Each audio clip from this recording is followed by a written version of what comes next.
Hong Kong reports first local case of chikungunya fever in Diamond Hill, with 8,000 households nearby at higher risk of infection. China and the US have reached preliminary consensus after trade talks in Malaysia. And another puzzle piece for investigation as salvage vessels fish out main fuselage of the crashed cargo plane.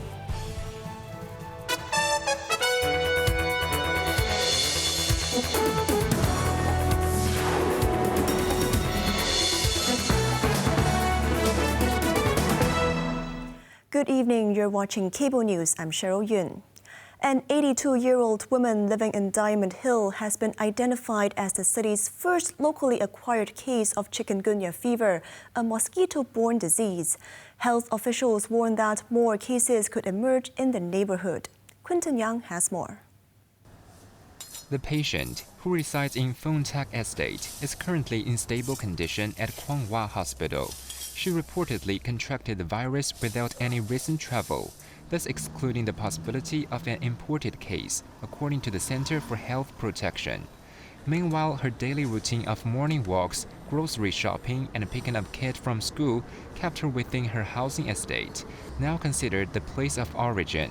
CHP controller Edwin Tsui pledged enhanced measures to contain a potential outbreak.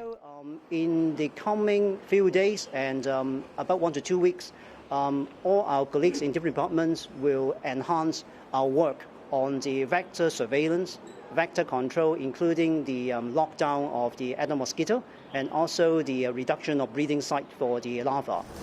Meanwhile, officials suspect there may be other mild, undiagnosed cases in the community who could be the source of infection.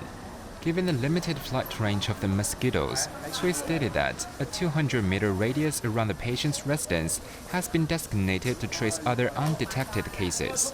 The zone includes Fung Tak Estate, Fung Chun Court, and Fung Lai Court, where health staff are conducting door-to-door questionnaires. 3 nearby schools will also be monitored for symptomatic students. While the city has recorded 46 imported chikungunya cases so far this year, this marks the first instance of local transmission. Quinton Yang, Cable News.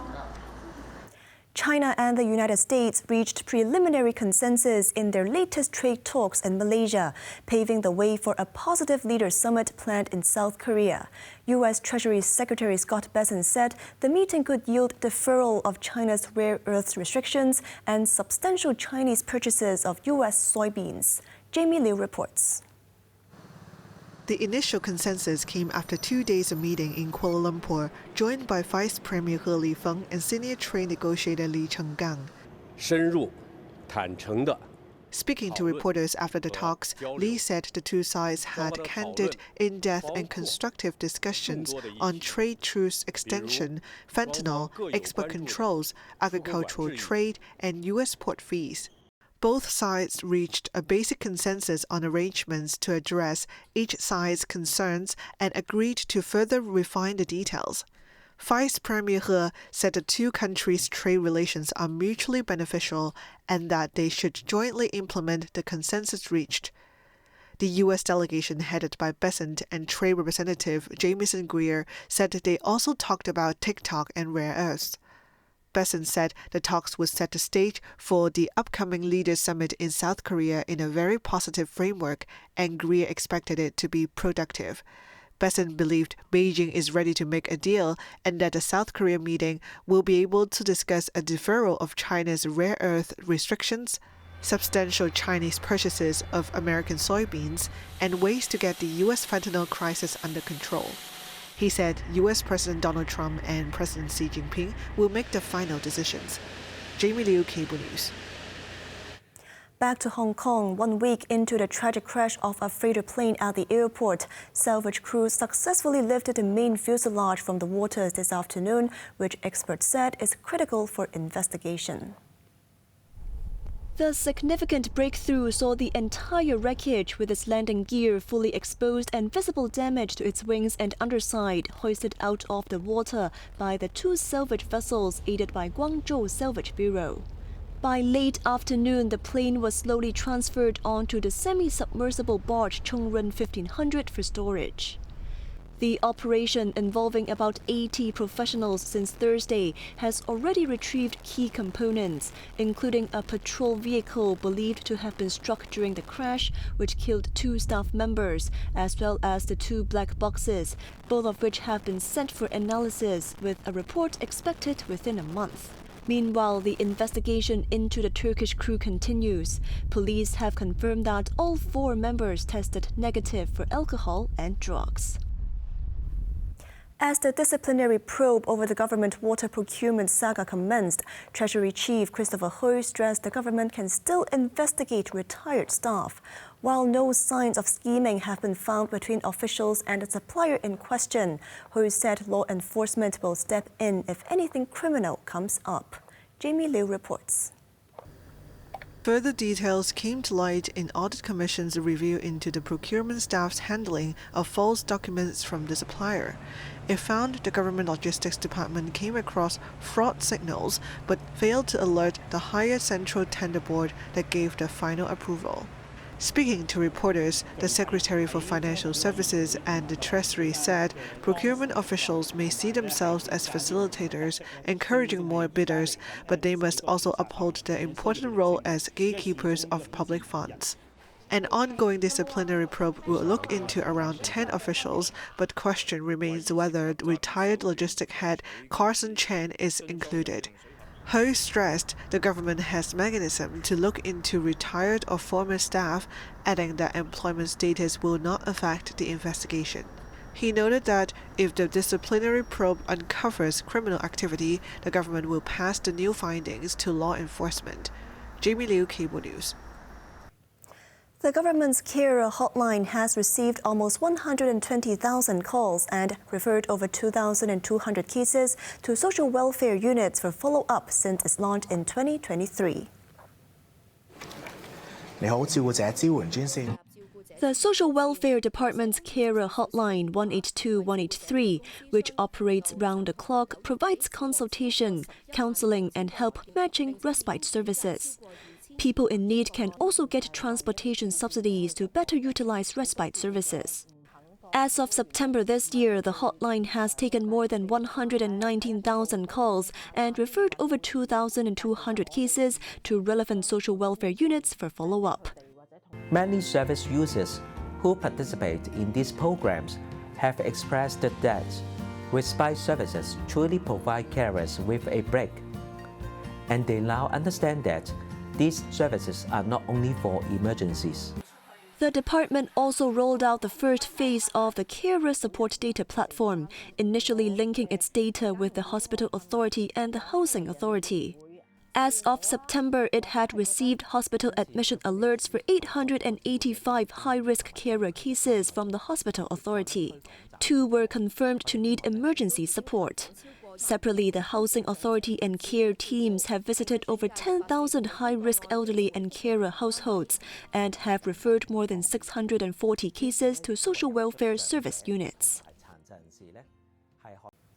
2 suspects have been arrested over the unprecedented Louvre heist, 1 week after the 4-strong gang made off with 80 million euros worth of historic French crown jewels. One of the suspects was apprehended while trying to board a flight to Algeria at Paris Charles de Gaulle Airport last night, according to French media. The other person was arrested shortly after on the same evening. Both arrestees were originally from the Parisian suburb of Seine-Saint-Denis and were known to police for previous burglaries. Meanwhile, UK media reported that digital forensic evidence has shown that one of the museum's security guards had passed on sensitive information about the museum's security to the thieves.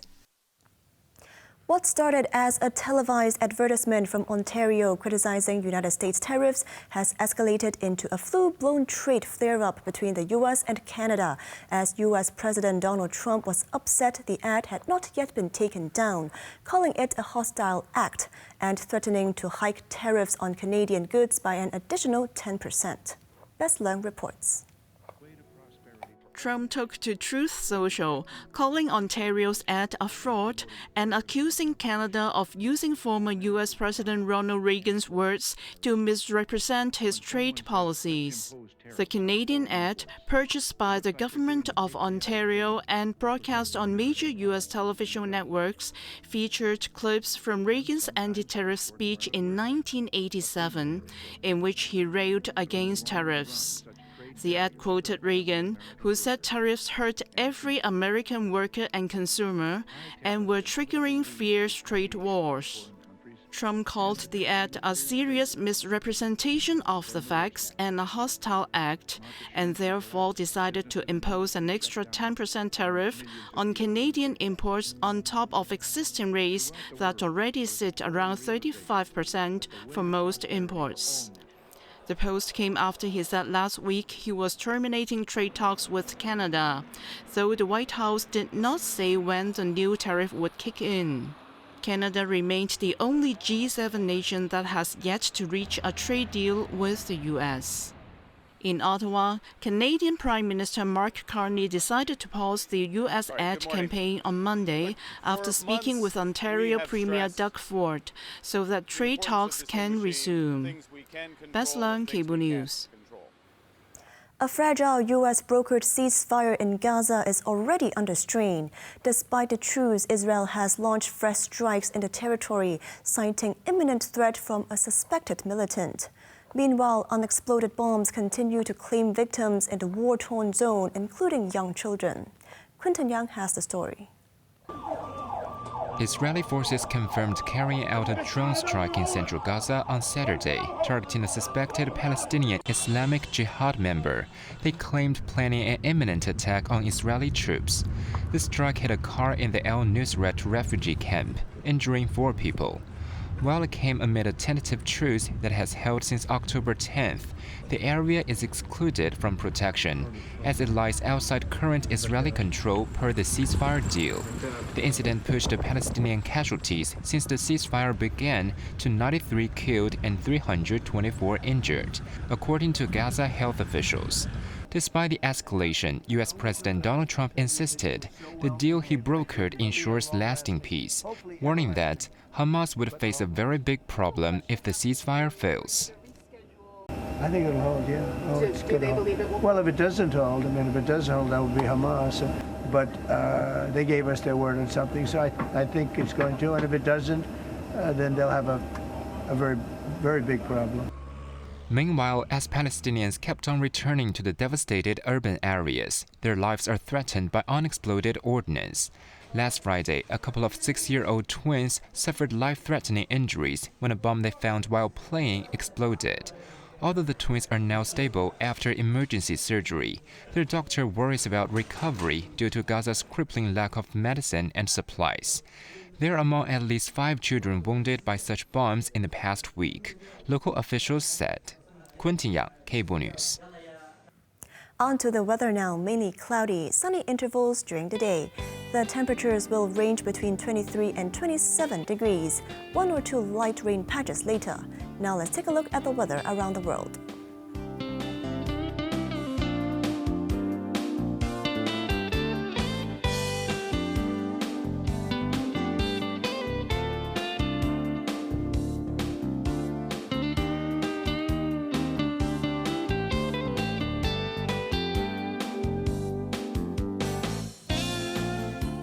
That's our news tonight. I'm Cheryl Yun. Thanks for watching and good night.